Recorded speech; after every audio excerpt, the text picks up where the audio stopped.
예, 그, 통신반 잘 들리시나요? 예, 뭐, 하여간 잘 들리는 걸로, 예, 판단하겠습니다. 예.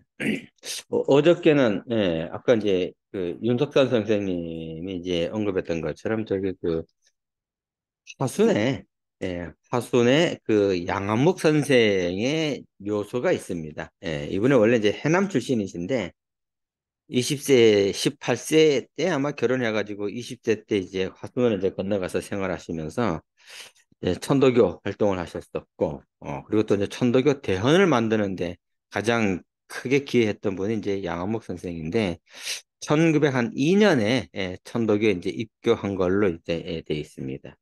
이제 이분이 이제 화순에서 이제 오랫동안 이제 생활하시고 묘소도 이제 거기 있기 때문에 이렇게 화순에 있는 그 제주 양씨들, 그 본관이 이제 제주인데 그 제주 양씨들 문 중에서 양한목 선생과 관련돼 갖고 학술 세미나가 있었어요.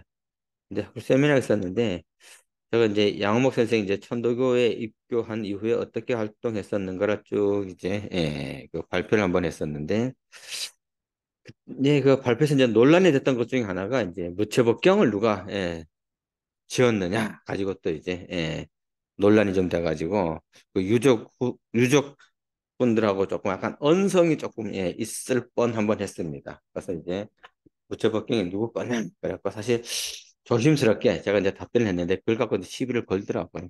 그래서 이제 뭐 여서 논할 게 아니고 뭐 다음에 언제든지 불러주게 되면은 그 부분에 대해서 다시 한번 우리가 논쟁을 한번 할 수가 있으니까 그랬더니 뭐 학자가 어쩌니 저쩌니 하면서 또 막 그래서 조금 이제 그렇더라고요. 그래서 끝나고 나서 좀 미안하다고 이제 얘기를 한번 했었는데 그 양안목 집안에서는 무처법경을 이제 양화문이 저술한 걸로 이렇게 확정을 하고 있어요. 예. 근데 여러 가지 상황을 봤을 때는 양환무기가 그걸 쓸 수가 있는 상황은 아니고 교단 기록에서도 무채법경을 양환무기가 썼다고는 기록이 전혀 나오지가 않고요. 다만 이제 뭐 삼수요의라든가 여러 가지를 이제 의암성사님의 지시를 받아가지고 지었다 하는 것이 한 10개 정도가 됩니다. 그한 마리만 나왔던 교리서가 1903년, 4년, 5년 정도에 이제 여러 가지 교리서가 나오는데 그 교리서를 이제 성사의 명으로 이렇게 작하시다 그래갖고 나왔기 때문에 그 작이라는 것도 개인의 의사가 반영된 것이 아니라 의암성사의 충실한 의견이 반영이 돼서 이제 편찬한 거거든요. 편찬한 거. 이제 거기서는 이제 양환목 선생이 이제 지은 걸로 근데 그걸 이제 무처법경에까지 이제 얘기를 하고 있어가지고 거기서도 뭐 자기네가 증거를 확실히 가지고 있다 그러길래 그러면 증거를 내놔라. 그랬더니 뭐 줄 생각은 안 하시더라고요. 그래서 한번 나중에 이제 어떻게 될지 조금 봐야겠지만은 이 법정 법설 경전에 대해서 좀 더 교단 내에서 좀 명확하게 좀 한번 해야 되지 않겠는가 하는 생각이 좀 들더라고요. 그런 면에서 좀 이 논란거리를 좀 제공하지 않았으면 좋겠다는 생각을 좀 가지고 있습니다. 그래서 안 그래도 그거 가지고 좀 논쟁이 좀 되겠구나 했었는데 결국 이제 뭐 이제 그렇다 보면 이제 유족들이 하는 데 가서 이제 발표를 안 하려고 그러죠. 그렇게 되면 서로 이제 불편한 관계가 되고. 근데 가끔 이제 그런 얘기 이제 듣고 있습니다. 천도교에서 이제 이렇게 학술 세미나 발표하게 되면은 토론이라든가 발표를 잘 안 하려 그래요. 교인분들이 또 오셔갖고 또 이제 강성이신 분들이 또 이제 막 뭐라고 이제 하시는 분들이 있어가지고 조금 다른 의견을 제시하게 되면은 좀 그렇지 않나 하는 생각이 좀 들기 때문에 조금 조심할 필요는 좀 있지 않겠는가 하는 생각을 좀 가지고 있습니다. 자들은 뭐 나름대로 자기 또 의견을 가지고 이야기하는 거기 때문에 거기에 대해서 충실하게 반론을 제기하면서 해나가야지 감정적으로 처리할 일은 아니다는 생각이 어저께도 다시 한번 좀 들었던 생각이었습니다. 오늘은 이제 1910년대 천도교에서 이제 민족운동을 이제 어떻게 전개해 나갔었는가에 대해서 이제 한번 살펴보는 시간인데, 지난 시간에 한번 배웠던 걸 다시 한번 몇 가지를 이제 한 상기를 한번 시켜보면서 다들 이제 뭐 기억을 잘 하시겠지만은, 우리가 이제 지난 시간에 뭐 했었죠? 일제식민 통치 36년에 대해서 이제 쭉 같이 한번 이제 살펴봤습니다. 기억이 다 이렇게 새록새록 나시죠? 예, 2주밖에 안 됐는데요. 저도 지나고 나면 내 잊어버리는데, 뭐 이제 식민지 보게 되면 이제 1기, 2기, 3기로 보통 나눠서 많이 이제 생각하죠. 예, 1910년 8월 29일 날 이제 일제 강점이 돼서 1945년 8월 15일까지 횟수로는 이제 한 36년이 되고 엄격하게 따지면 이제 한 35년 이제 조금 이제 지나는 예, 기간이라 이제 볼 수가 있습니다. 이 36년의 기간을 1기, 2기, 3기로 나눠 가지고 보통 이제 우리가 식민 통치를 이제 예, 나눠서 이제 이게 설명을 좀 많이 하고 있죠. 이제 1기 같은 경우는 대체적으로 이제 1910년 8월 29일서부터 3.1 운동이 일어나는 시기까지를 보통 1기라고 보통 이야기를 많이 하게 되고 예, 이 시기를 보통 이제 다른 말로 이제 무단 통치기라고 보통 또 이야기를 많이 하고 있습니다. 무단 통치기. 또 다른 말로는 이제 헌병 경찰이 이제 통치했던 시대이기 때문에 헌병 경찰 통치기라고도 보통 이제 이야기를 많이 하게 돼서 상당히 이제 통제적이고 강압적이고 일방적인 이제 그러한 예, 식민 정책을 이제 취했다고 볼 수가 있는 것이 이제 일기라고 이제 볼 수가 있는 거죠. 그래서 이제 일제는 뭐 조선을 식민지로 만들고 나왔고 영구히 일본 땅으로 편입하려고 했었지만은 우리 한국 사람들은 그걸 수용할 수가 없죠. 받아들일 수가 없었기 때문에 1910년 한 10년을 지난 다음에 3.1 운동이라고 하게 되는 민족적 독립운동을 이제 전개해 갔다고 이제 볼 수가 있죠. 그다음에 이제 2기를 보통 이제 3.1 운동 이후부터 대체적으로 1931년까지 약 한 10년 정도, 한 11년, 2년 정도 되는 시기죠. 이 시기를 보통 이제 문화 통치기라고 보통 이야기를 많이 하게 되는 거죠. 그래서 이제 그다음 무단 통치기를 해왔음에도 불구하고 만세 운동을 전개하게 되니까는 그전까지만 해도 뭐 친일 세력에 대해서 이제 필요 없다고 생각했었는데 만세 운동을 하게 되니까 이제 식민 정책도 조금 달라지게 되는 것이 이제 문화 통치기라고 보통 얘기를 하게 되고 다른 말로는 또 이제 민족 분열 정책기라고 얘기를 하고 있습니다. 그래서 이제 친일 세력을 갖다가 부양하려고 하게 되는데 그런 시기라 볼 수가 있는 거죠. 그래서 이제 이 당시에 이제 전체적으로 친일 세력들이 이제 전체적으로 이제 많이 이제 형성되는 시기라고 이제 볼 수가 이제 있습니다. 그리고 이제 3기 하게 되면 이제 1931년부터 이제 해방될 때까지 1945년까지 보통 한 15년 정도 되는데 이 시기를 보통 이제 전시체제기라고 보통 이야기를 많이 하게 되죠. 그래서 이 만주 사변부터 시작해서 중일 전쟁, 태평양 전쟁까지 이어지게 되는 전시체제기 시대라고 볼 수가 있겠고 뭐 다른 말로는 이제 민족 말살 정책기라고 보통 얘기를 많이 하게 되죠. 그다음 이제 민족 분열을 했다가 이 전시 체제에 와서는 민족 말살해서 일본어 상용, 조선어 금지 이런 정책을 취하게 되는 걸 볼 수가 있겠고요. 그것도 이제 뭐 신사참배해가지고 이제 일본의 정신을 이입시키려고 하게 되는 것들. 그리고 또 이제 징용, 징병 이런 거에서 이제 인적, 물적 수탈하게 되는 이러한 것들이 이제 일제 강점기 시대에 암울했던 시기라 볼 수가 있습니다. 아마 우리 5천 년 역사에서 가장 암울했던 시기가 아마 일제강점기 36년이라고 이제 볼 수가 있는 거죠. 뭐 가깝게 보게 되면 우리 할머니 그 윗대 계신 분들이 이제 살았던 시기라 볼 수가 있습니다. 이런 시기에 이제 우리는 이제 민족운동 또는 이제 독립운동을 이제 꾸준히 이제 전개해 나간다고 이제 볼 수가 있는 거죠. 그래서 이제 오늘은 이 10년대 일제 강점되기 전까지 상황에 대해서 이제 같이 한번 살펴보고 그다음에 이제 10년대 민족운동들이 이제 어떻게 전개돼 나갔었는가. 그 중에서도 이제 천도교 같은 경우는 이제 어떻게 또 민족운동을 전개했었는가를 이제 살펴보는 시간을 갖도록 이제 한말, 이 일제강점 이전에 한국 사회의 동향을 한번 우리가 한번 살펴볼 필요가 있습니다. 왜냐하게 되면 어떤 과정을 통해 가지고 그런 사회가 일제에 강점되는 과정까지 이제 거쳐갔었는가를 보려면 한말 시대 동향을 우리가 이제 살펴볼 이제 필요가 좀 있는 거죠. 그래서 이 한말 사회를 보게 되면 대체적으로 크게 세 방향으로 보통 이제 이야기를 이제 많이 하고 있습니다. 첫 번째가 이제 위정척사라고 보통 많이 하게 되죠. 위정척사. 그러니까 두 번째가 이제 개화운동. 세 번째가 이제 동학과 관련된 이제 동학농민운동 같은 것들이 이제 전개돼 나가는 이제 그런 모습이 한말의 상황이라 이제 볼 수가 이제 있는 거죠. 그래서 이 세 가지 흐름에서 하나하나 이제 살펴보도록 하겠습니다. 첫 번째가 이 위정척사 운동이라고 이제 보면 되는 거죠. 위정척사 운동이 이제 의병 운동까지 이어져 가게 되는 과정이라고 볼 수가 있는데 이거는 이제 조선시대 통치 이데올로기가 다름 아닌 뭐였었죠? 성리학이었었죠. 성리학. 통치 이데올로기라고 이제 볼 수가 있는데 뭐 지금의 윤석열 정부에서는 가장 강조하는 게 뭐죠?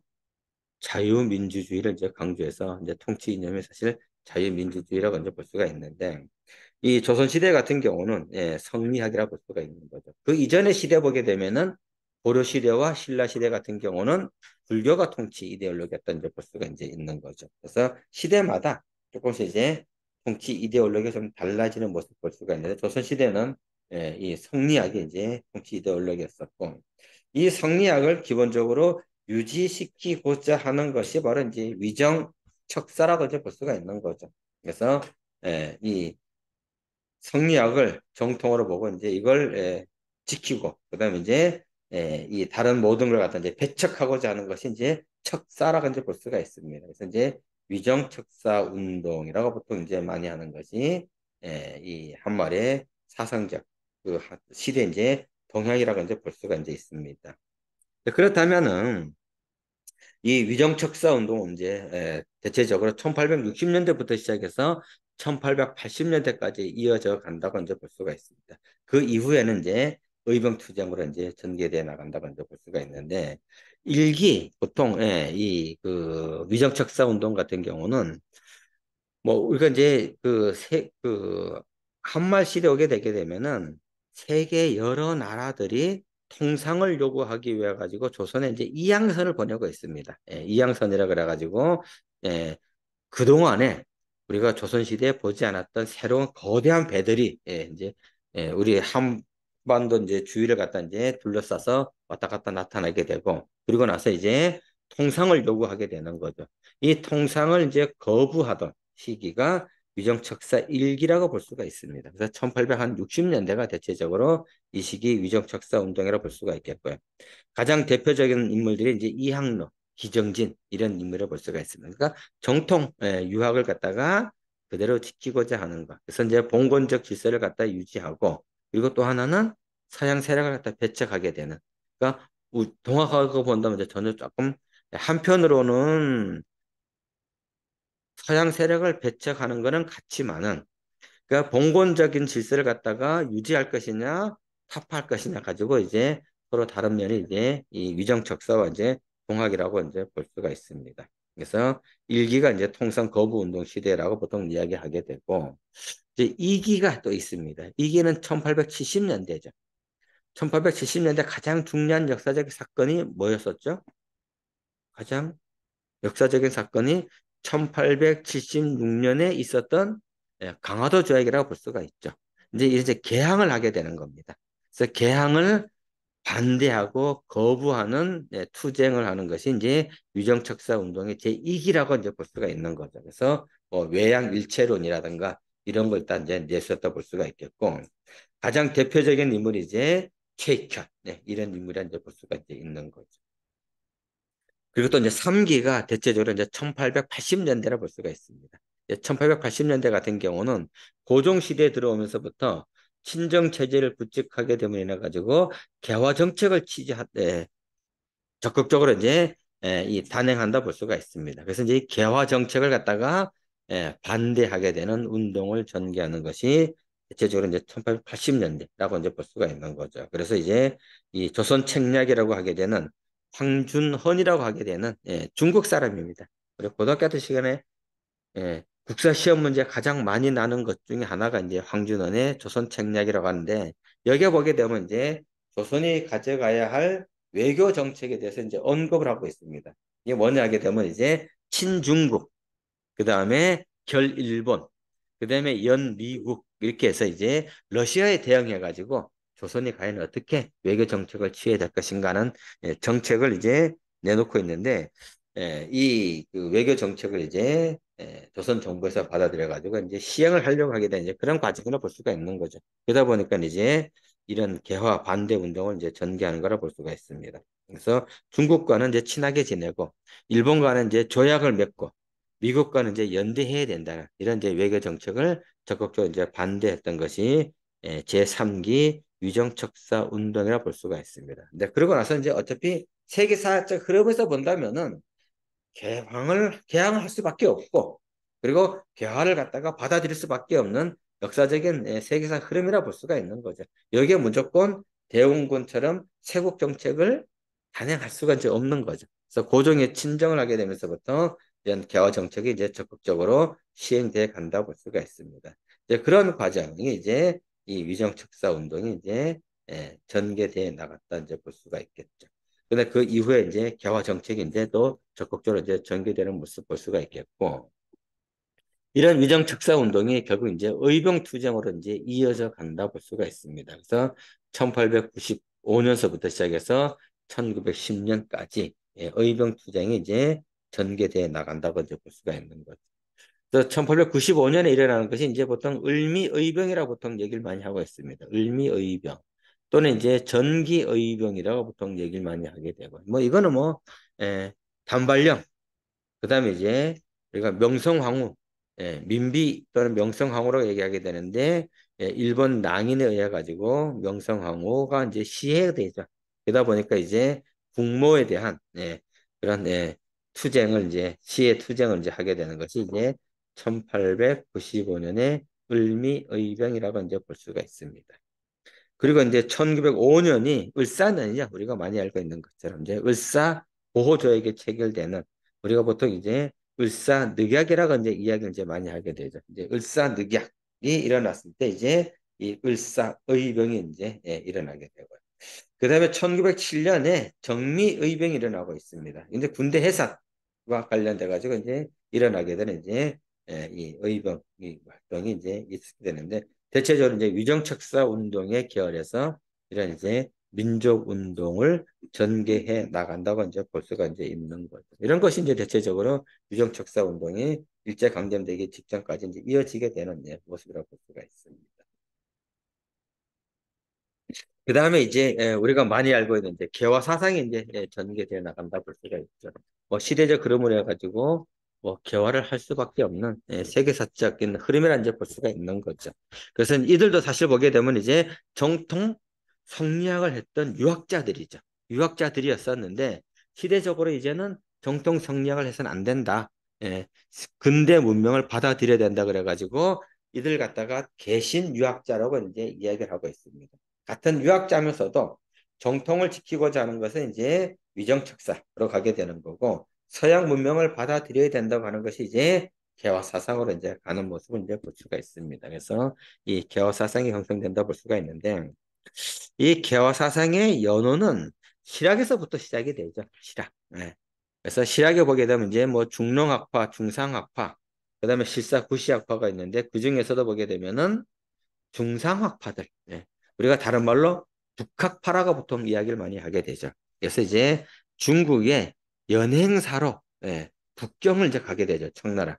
근데 북경에 가게 됐더니 이 만주족이라 그래갖고 이제 사실 청나라를 갖다 이제 업신여겼었죠. 그래서 조선 정부 같은 경우는 망한 명나라 여덟 갖다가 계속 써오는 그런 상황이었었는데, 철저하게 이제 대처가 하고 멸시하려고 했었는데, 이 연행사들이 청나라 수도 북경에 갔더니 엄청나게 발전돼 있다는 겁니다.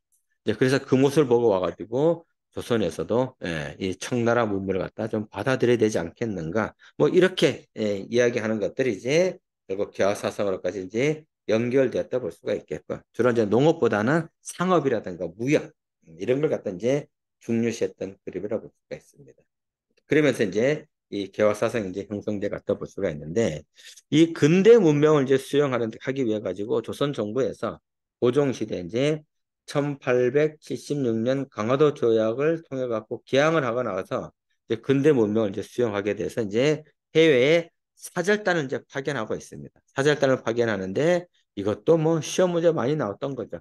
시험 문제 많이 나왔던 건데, 첫 번째가 이제 수신사라 그래가지고 이제 일본에 예, 파견을 하게 되는 거죠. 뭐 저기 뭐 김기수 이런 사람 이제 단장, 박영효 이런 사람을 단장을 해가지고 1876년부터 1882년까지 네 차례에 걸쳐 가지고 이제 수신사를 파견해서 일본이 발전된 근대 문명을 갖다 이제 조선에서도 이제 받아들이려고 하게 되는 이제 그런 사절단을 이제 파견한다 볼 수가 있겠고요. 그리고 또 이제 1882년에 1882년에 이 박정량이라든가 이런 이제 관료들을 통해 가지고 조사 시찰단을 갖다가 파견하고 있습니다. 이 조사 시찰단은 예전에는 신사유람단이라 불렀어요. 신사유람단. 근데 신사유람단 하게 되면 명칭이 꼭 뭐 같죠? 놀러 가는 것 같잖아요. 그러니까 이 뭐야 그 신사. 그래서 이 신사라는 게 이제 돈 좀 있고 벼슬아치들 이게 이제 신사라 이제 그러거든요. 이제 이들을 갖다 이제 마치 놀러 가게 된 것처럼 인식이 있어가지고 명칭을 최근에 이제 바꿨습니다. 조사 시찰단으로. 그래서 이제 조선에 있는 선비들이 일본의 이제 근대 문명이 어떻게 받아들여서 발전됐는가를 시찰하게 되는 시찰단을 이제 보내는 것이 조사 시찰단이 이제 일본으로 이제 보내고 있죠. 일본에 이제 보내게 되고.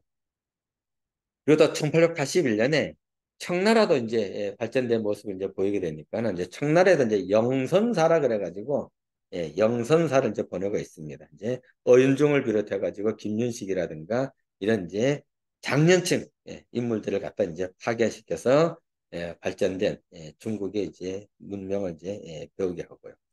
그리고 또 이제 1883년에 드디어 어디까지 보내느냐 시찰단을 미국에까지 보내고 있습니다. 그래서 보빙사라 그래가지고 이 미국에까지 이제 시찰단을 보내가지고 근대 문명을 갖다가 이제 받아들이게 되는 이제 개화 정책을 적극적으로 이제 추진해 나간다고 보는 거죠. 근데 이 개화 사상을 받아들이게 되면서부터 위정척사파가 형성되는 것처럼 개화파가 형성이 되고 있습니다. 개화파가 형성이 되는데 이 개화파 같은 경우도 이제 예, 급진 세력과 그다음에 온건 세력으로 개화파가 나눠지고 있습니다. 그래서 이제 이 온건 개화파 같은 경우는 대체적으로 중국을 모델로 하고 있습니다. 중국을 모델로 하게 되는데 중국에서는 양무 운동이라고 하는 것이 이제 벌어졌습니다. 그래서 이 점진적인 개혁을 추진하기 위해서 중국의 양무 운동을 모델로 해가지고 우리 조선도 점차적으로 근대화 시켜 나가야 되지 않겠는가 이런 이제 이야기를 이제 하게 되는 거죠. 그래서 주로 장년층을 중심으로 해서 이제 이런 온건 개화파들이 형성됐다 볼 수가 있겠고요. 근데 이제 일본에 갔다 왔던 청년 계층의 이 개화 사절단 같은 경우는 급진 개화파가 이제 형성된다 보습니다.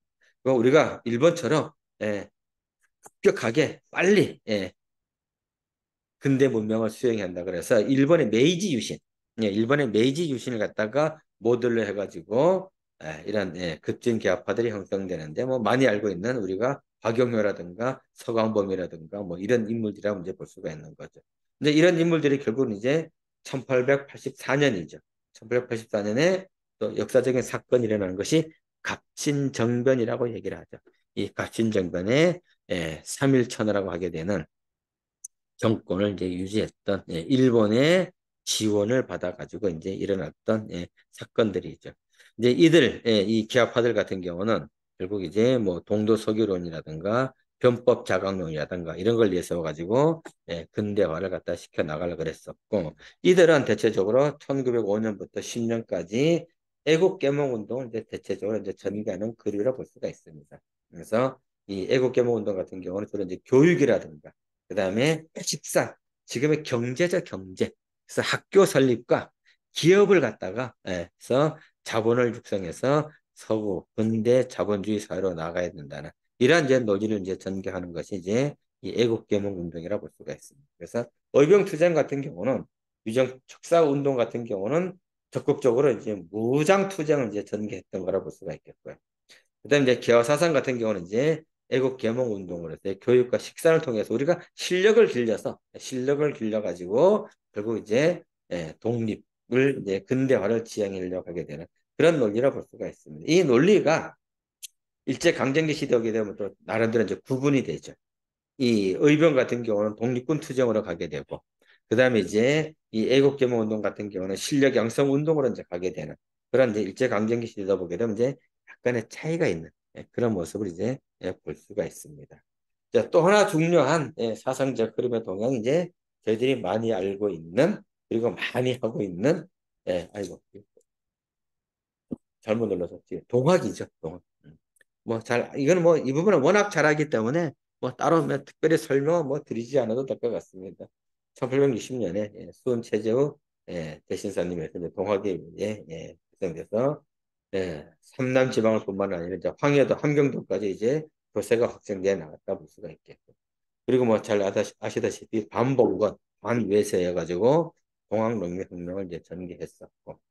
그리고 또 이제 1905년에 이제 동학이 이제 천도교로 이제 대고천하 이제 교명이 이제 바뀌게 돼요. 이런 흐름이 이제 대체적으로 일제 강점되기 직전까지 한국 사상의 이제 흐름이라고 볼 수가 있습니다.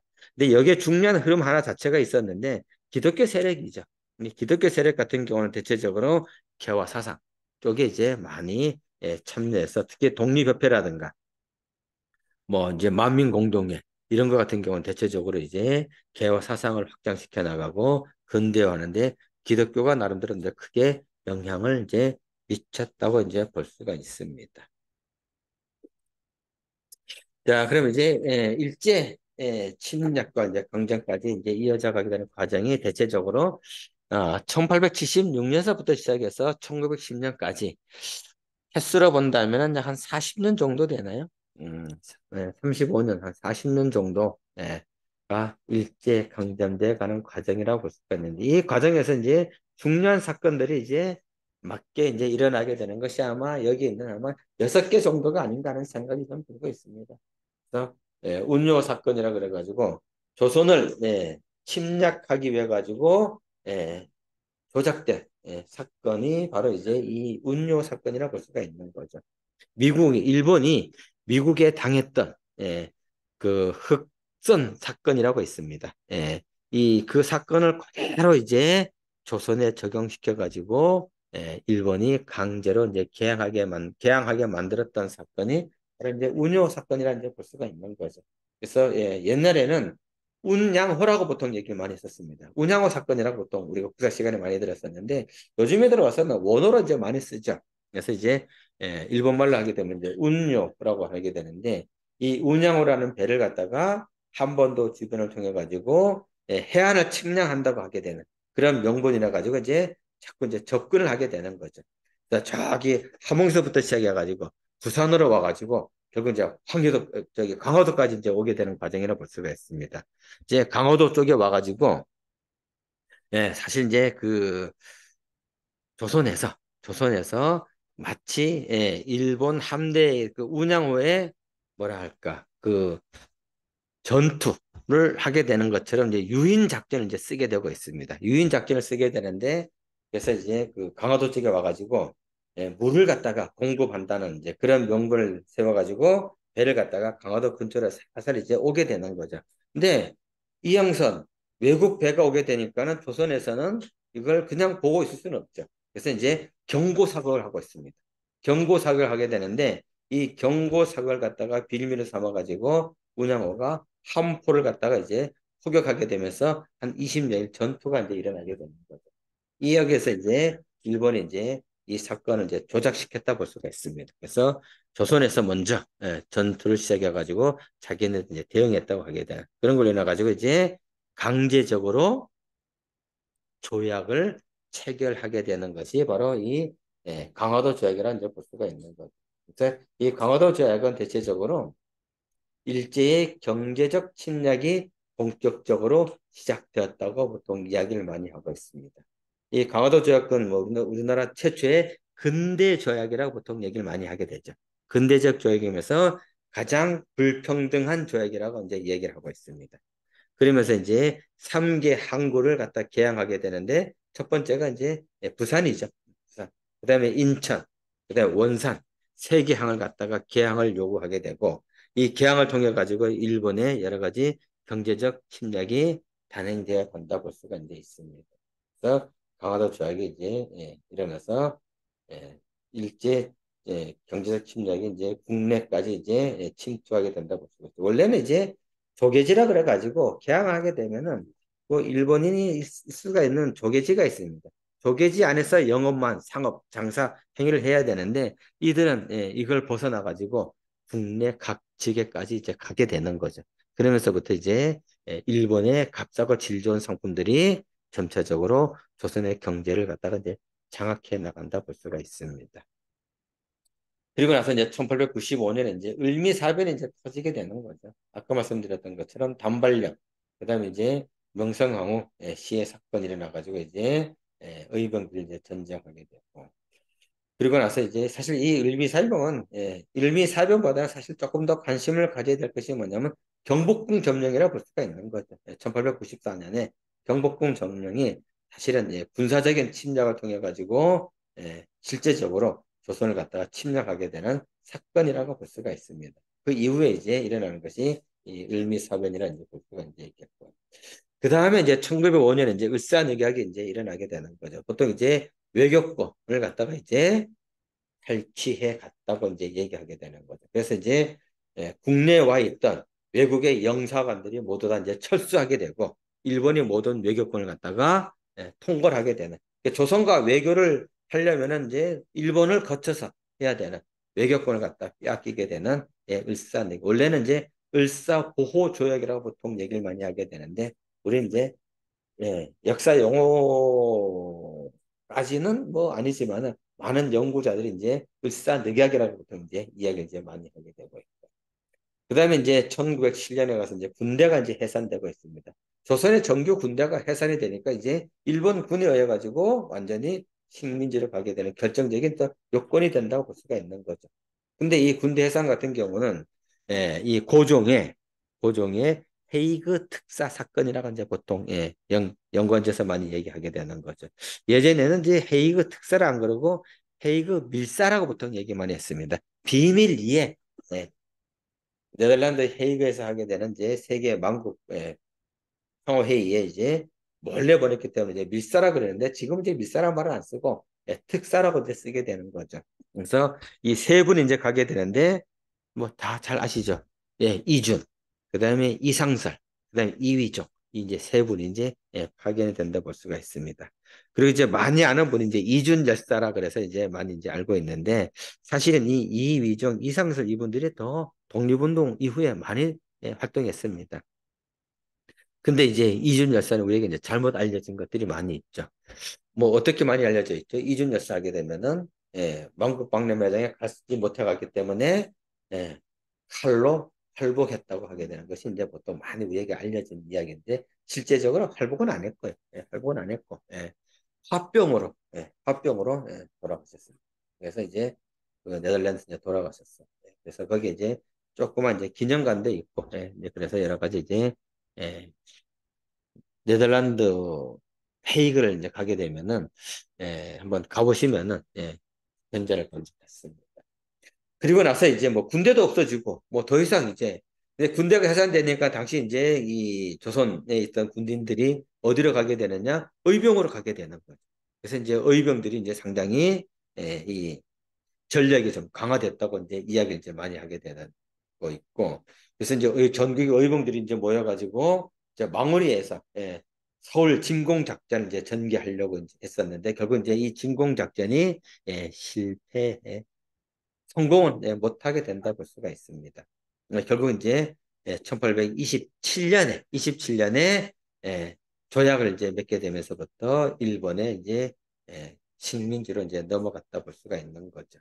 근데 이제 공표는 이틀 후에 1910년 8월 29일 날 이제 이 조약을 공표했다고 이제 볼 수가 있어. 그래서 이제 27년이 이제 조약을 체결한 날짜지만은 우리가 보통 이제 29일 날 공표했기 때문에 29일이 이제 일제 강점된 국치일이라고 보통 이야기를 이제 많이 하게 되는 거죠. 그래서 임시정부가 3.1 운동 이후에 이제 상해에서 이제 만들어지면서 이제 통합이 되지만은 일제강점기 시대 3대 기념일이 3개가 있습니다. 3대 기념일.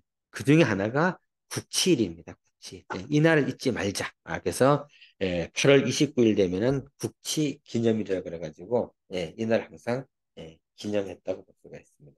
또 하나가 이제 3.1절 행사고 하나가 남아있는 것이 바로 개천절 행사라고 볼 수가 있습니다. 세 개가 임시정부의 이제 3대 기념이라고 이제 보통 이야기를 많이 이제 하고 있습니다. 그래서 아이고, 왜 자꾸. 1910년 8월 29일에 이제 일제 강점이 이제 된다 볼 수가 있겠고요. 이제 그러면서 이제 우리가 이제 흔히 민족운동, 독립운동을 이제 많이 이제 이야기하게 되는데 이 민족운동과 독립운동은 엄격하게 본다면 약간 어감이 좀 차이가 좀 있습니다. 지난 시간에 한번 말씀드렸는지 모르지만 민족운동 하게 되면 이제 일제 침략기부터 그래서 보통 일제 침략기를 하게 되면 대체적으로 1905년을 보통 이야기를 많이 하고 있죠. 1905년. 그래서 이제 늑약이 체결된 데부터 시작해서 해방될 때까지 민족운동을 전개했던 것이 바로 이제 이 민족운동이라고 볼 수가 있겠고 독립운동하게 되면 1910년입니다. 일제강점 이후부터 했던 것이 이제 이 독립운동이라고 이제 볼 수가 있는 거죠. 그래서 이 민족운동이 조금 더 이제 광범위한 의미를 좀 가지고 있다고 볼 수가 있겠고요. 그 다음에 이제 독립운동하게 되면 이제 일제강점 이후에 독립을 위해서 투쟁했던 분들 이제 독립운동가라고 얘기하는데 하고 있습니다. 그래서 지난번에 한번 말씀드렸는지 모르지만은 안중근은 민족운동가인가요? 독립운동가인가요? 안중근? 안중근은 어디에 해당될 것 같아요? 한번 고민을 살짝 한번 해보면은 안중근은 예, 독립운동가가 아니고 민족운동에 왜냐하게 되면은 일제강점 이전에 사실은 이토 히로부미 이제 암살하고 나서 이제 돌아가신 이제 희생됐던 분이기 때문에 엄격하게 본다면 독립운동가가 아니지만 우리는 그냥 넓은 의미에서 그냥 안중근을 독립운동가라고 얘기하지만 실제적으로는 민족운동에 포함된다고 볼 수가 있습니다. 뭐 이제 이건 이제 동학군들의 서훈과 이제 관계가 있기 때문에 이 문제를 이제 어떻게 봐야 될 것인가 하는 것들이 이제 여전히 이제 숙제로 남아있죠. 1895년 이 을미의병에 참여했던 사람들 그리고 이제 이때 뭐 그 상소문 올렸던 사람들도 지금 독립유공자가 되고 있거든요. 근데 뭐 이 1894년에 실제적으로 이제 항일 전쟁에 투쟁했던 동학농민군 같은 경우는 아직도 이제 서울이 되지 못하는 차별적인 그런 것들이 이제 남아있기 때문에 이제 어떻게 봐야 될 것인가 좀 남아 있습니다. 자, 그러면 1910년대 민족운동의 이제 흐름, 일제강점기 이제 되고 나서 이 10년대 민족운동이 이제 어떻게 흘러갔었는가. 뭐 지난번에 살펴봤던 건 이제 무단통치기였었기 때문에 국내에 있었던 모든 조직, 이 결사의 자유가 없게 되는 거죠. 완전히 해산됐습니다. 최대의 친일 단체라고 할 수가 있는 일진회까지도 해산될 정도로 당시 모든 이 조직을 갖다가 해산시켜 나갔고 유일하게 그나마 유지될 수가 있었던 조직은 바로 종교 조직이었었죠. 종교 조직. 그리고 또 하나가 학교였었습니다. 학교. 두 개 조직만 사실은 단체만 남고 나머지 모든 단체는 다 해산이 됐다 볼 수가 있어요. 그러다 보니까는 단체들이 만들어져 가지고 독립운동을 할 수가 있는 국내 여건이 안 되고 있습니다. 실제적으로 총이라든가 무기라든가 이런 것까지도 철저하게 통제했던 시기였었기 때문에 국내에서 독립운동을 드러내놓고 한다는 것은 불가능한 시대였었기 때문에 이런 비밀 결사를 통해 가지고 민족운동이 전개될 수밖에 없는 시기였다고 이제 볼 수가 있는 거죠. 그래서 이 의병들이 했었던 독립전쟁론의 관점에서 무장 조직을 결성하려고 하고 또 이를 군자금을 지원한다 그래서 군자금 지원을 목적으로 하게 된 결사운동이 이제 전개되는데 이들 조직 같은 경우는 대체적으로 대한독립의군부라든가 흥기광복단이라든가 민단조합이라든가 대한광복회 이런 것들이 경상도 지역을 중심으로 해서 많이 조직이 돼서 이제 활동되었다고 볼 수가 있습니다. 그래서 이 무기를 구입하기 위한 군자금 모금 이런 것 갖다가 적극적으로 이제 전개해 나갔다 볼 수가 있고 이 군자금 같은 경우는 국내 사기 어려우니까 이제 모금을 해서 국외 해외에 나가 있는 독립운동 단체들한테 이제 보냈다고 이제 할 수가 이제 있겠습니다. 근데 교수님 여기서 그러면 경상도 지역이 많은 거는 그 동학혁명으로 인해서 호남 쪽에 동학적이 많이 그런 건 아니라 볼 수가 있겠고요. 그런 건 이제 이 비밀결사 운동의 10년대 이제 특징 중에 하나는 사실 이거 외에도 많은 비밀결사 조직이 있었어요.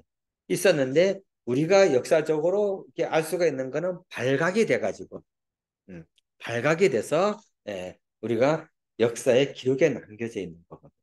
그 뭐 호남 지역이라든가 아니면 경상도 지역이라든가 다른 지역에도 사실 비밀 개서 조직이 많이 있었는데 그럼에도 불구하고 이 무장투쟁과 관련된 거는 사실은 경상도 지역이 조금 더 많이 나. 여기 의금부라고 있죠. 대한독립의금부. 그건 호남에 있는 그 이게 누구냐 하게 되면은 김계남 신구했던 밀고했던 이름이 갑자기 기억이 안 나네요. 예. 인물이 조직했던 것이 바로 이 대한 독립의군부라고 볼 수가 있어요. 그래서 호남을 중심으로 해서 활동을 하고 이제 만주에까지 가서 이제 활동하게 되는 이제 그런 역할 감당했다고 볼 수가 있고. 근데 뭐 풍계 강복단이라든가 민단 조직이라든가 이 뒤에 나는 이제 대한광복회와 관련돼서는 이제 주로 이제 경상도 대구 그다음에 이제 영남 지방을 중심으로 해서 이제 활동했던 그런 조직이라고 이제 볼 수가 있습니다. 임병찬이요. 임병찬요. 예, 맞아요. 예. 처음에는 이렇게 예. 공정하게 운동하다가 밀고 했군요. 네. 그러니까 이 임병찬 같은 경우 아니지 그건 아니고 임병찬 같은 게 유림이었었죠. 유림이었었기 때문에 이제 민복원을 만들어 가지고 사실 이제 동학군을 진압했던 그런 흐름이라고 볼 수가 있거든요. 근데 이제 임병찬하고 김계남하고 사실 어릴 때 좀 친분 관계가 좀 있었다 그래요. 그래서 이제 동학농민혁명 이후에 이제 이 은신 그 종성인가요? 임실인가 어딘가 이제 거기 가서 숨어 있었는데 그걸 이제 알고 밀고 했던 인물이 이제 임병찬이라고 이제 보통 얘기를 많이 하게 되는데 이제 임병찬 같은 경우는 이제 이후에 독립운동에 이제 뭐 참여했던 이제 그런 기록들이 좀 많이 남아 있습니다.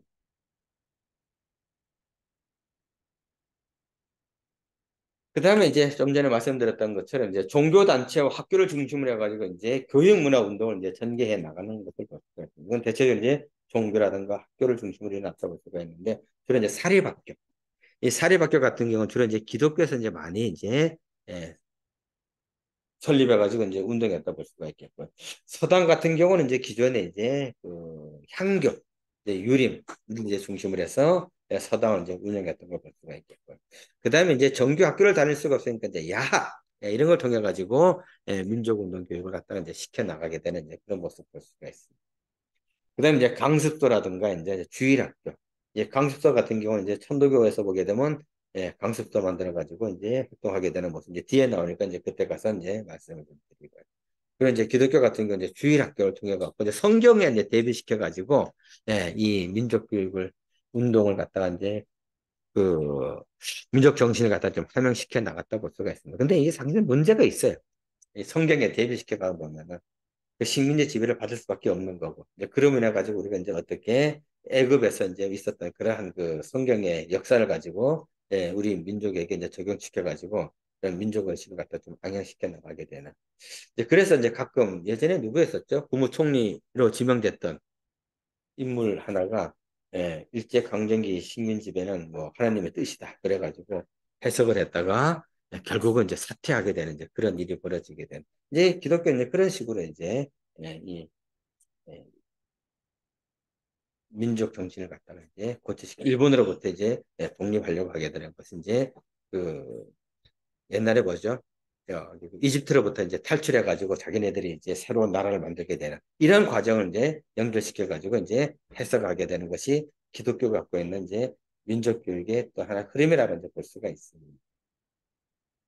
그 다음에 이제 실력 양성, 계통의 이제 독립운동 단체들이 조직돼서 이제 활동하게 되는데, 여기도 보게 되면 이제 대체적으로 이제 뭐 경상도 지역이 조금 많이 나타나게 되는데, 대동청년단, 그 다음에 이제, 달성 친목회, 조국 국권 회복단, 그 다음에 배달 모임, 그 다음에 송죽회, 기성벌단, 천도 구국단, 그 다음에 조선식산 장려회, 그 다음에 단천 자립단, 조선민국회, 조선국민회, 이런 것들이 이제 만들어져서 종교인들 중심으로 또 이제 만들어져서 이제 활동하게 된 이제 그런 것들이 있습니다. 그래서 뭐 특징적인 거는 뭐 대동청년 단 뭐 이렇게 얘기하는데 안희재 같은 경우는 이제 많이 알죠. 백산상해 만들어 가지고 이제 여러 가지 또 독립운동을 지원했던 인물을 볼 수가 있겠고요. 그리고 이제 특징적인 인물 한 분이 이제 주시경이라는 분이죠. 주시경. 그리고 한글 학자로 이제 많이 알려져 있는 이제 이 주시경 선생이 배달 모임을 만들었는데 이 배달 모임이 사회혁명당이라고 이제 만들어가지고 활동했던 것을 볼 수가 있죠. 그다음에 이제 여성들이 평양에서 이제 송죽회 하면 이제 소나무죠. 소나무하고 대나무 이게 이제 뭐라 할까, 절개를 상징하는 거라고 볼 수가 있습니다. 그래서 이제 이 평양에는 이제 여성들, 여학생들 중심으로 해서 송죽회라는 단체를 만들어서 활동했었고, 그 다음에 이제 남학생들 같은 경우는 기성볼단이라고 이제 있습니다. 이 기성은 이 예전에 이 평양은 단군과 관련돼 가지고 했기 때문에 이 기자가 들어가, 단군에 기자가 들어가기 이제 그런 명칭을 좀 많이 이제 갖추고 있는 걸 볼 수가 있습니다. 그래서 기성볼단 만들고, 천도교회는 이제 천도구국단, 그리고 또 이제 서울에서는 이제 조선식산장려회라는 걸 갖다 만들어서 활동하게 되고, 단천에서 기독교인들이 이제 자립단을 만들어서 활동하게 되고, 평양의 기독교인들이 이제 조선 국민회를 만들어서 이제 활동하게 되는데, 이런 단체들이 뭐 기록에 좀 남겨져 있거나 아니면 이제 이런 비밀 결사 운동을 하다가 좀 전에 말씀드렸던 것처럼 이제 발각이 돼가지고 발각이 돼서 이제 드러나서 우리가 이제 활동을 이렇게 있었구나 알 수가 있습니다. 그러니까 그렇지 않고 더 많은 단체들이 아마 조직돼서 이런 독립운동, 민족운동을 전개하려고 했지 그걸로 이제 볼 수가 이제 있습니다. 자, 그 다음에 이제 1910년 경제수탈과 이제 관련돼 가지고 이제 이런 생존권 투쟁을 이제 전개해 나간다 볼 수가 있는데, 일본이 이제 뭐 토지 조사 사업 이런 거 이제 실시하게 되는 거죠. 여기에 대해 이제 반대 투쟁. 근데 산림 조사하게 되는데 여기에 대해 이제 반대 투쟁. 그리고 이제 조세를 갖다가 세금을 거부하게 되는 이런 운동이 이제 일반 민중들 사이에서 이제 전개되어 나갔던 모습. 이거 뭐 조직적으로 하지는 못하지만은 나름대로 이제 의식을 가지고 있는 반일 의식 또는 항일 의식을 가지고 있는 분들이 이런 토지조사 반대 운동을 이제 전개해 나갔던 모습 볼 수가 있습니다. 뭐 이런 것들이 대체적으로 이제 10년대에 있었던 민족운동의 흐름이라고 볼 수가 있기 때문에, 뭐 우리 민족운동 역사에서도 가장 연구가 안 돼 있는 분야가 바로 10년대라고 볼 수가 있습니다. 우리가 20년대 가게 되면 나름대로 결사가 할 수가 있었기 때문에 조직 단체들이 만들어져 가지고 독립운동, 민족운동을 전개해 나갔었지만은, 10년대는 결사의 자체가 없기 때문에 그런 것이 드러내놓고 독립운동, 민족운동을 할 수가 없었던 시대였었기 때문에 사실 많이 활성화되지 않았던 시기였다고 이제 볼 수가 이제 있습니다. 그래서 1910년대 민족운동 흐름의 상태를 한번 살펴보고, 다음부터 1910년대 천도교 민족운동 전개돼서 같이 살펴보도록 하겠습니다. 그래서 한 10분 동안 쉬었다가 다음에 이제 2교시에 시작을 하도록 하겠습니다. 예, 4시부터 4시 50분까지 2교시를 시작하도록 하겠습니다.